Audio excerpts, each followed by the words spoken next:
Hi my dear families, இன்றைக்கி ஆடி கிருத்திகை அப்புறம் ஜென்மாஷ்டமி. அதனால எப்பவும் போல் மார்னிங்கிலேருந்து கோலம் போட்டாச்சு.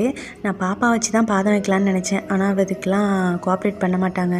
நான் கோலம் போட்டாலும் அதை அழைச்சி விட்டுருவா. அதனால் அவள் கிளம்புறதுக்கு முன்னாடியே நான் அந்த வேலையெல்லாம் முடிச்சிட்டேன். ரவை பாயசமாக தாங்க வச்சேன். ஆனால் அது பொங்கல் மாதிரி போயிடுச்சு. ஓகேன்னு சொல்லிவிட்டு நெக்ஸ்ட்டு சாமியெல்லாம் எப்பவும் போல் க்ளீன் பண்ணிவிட்டு வேலுக்கு அபிஷேகம் பண்ணியிருந்தேன். துன்னூர், பால், மஞ்சள் இது 3 தான் வச்சு அபிஷேகம் பண்ணியிருந்தேன். இதில் துன்னூர் நான் அபிஷேகம் பண்ணுறது மட்டும்தாங்க வீடியோ எடுத்திருக்கேன். பேலன்ஸ் 2மே நான் வீடியோ எடுக்கலை. அது ஏதோ ஆன் பண்ணி தான் வச்சேன். அது எப்படி இதாகிடுச்சு, இல்லை நான் ஆன் பண்ண மறந்துட்டேனா அப்படிங்கிறது தெரியல. அதனால் அந்த லாஸ்ட்டாக உள்ள கிளிப் மட்டும் அதில் இருக்கும்னு நீங்களே பாருங்கள்.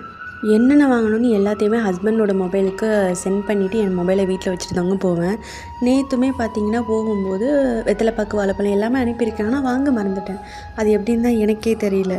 சரி ஓகேன்னு சொல்லிவிட்டு இந்த இருக்கிற பழத்தை மட்டும் வச்சு சாமி கும்பிட்டாச்சு. அப்புறம்ட்டு கிருஷ்ணர் ஃபோட்டோ இல்லைங்க, பாப்பாவுக்கு வேஷம் போடுறதுக்காக இது வாங்கணுமா, அதனால் இதை வச்சு கும்பிட்டாச்சு. நெக்ஸ்ட் ஒரு மினி விளாகில் பார்க்கலாம். பாய்.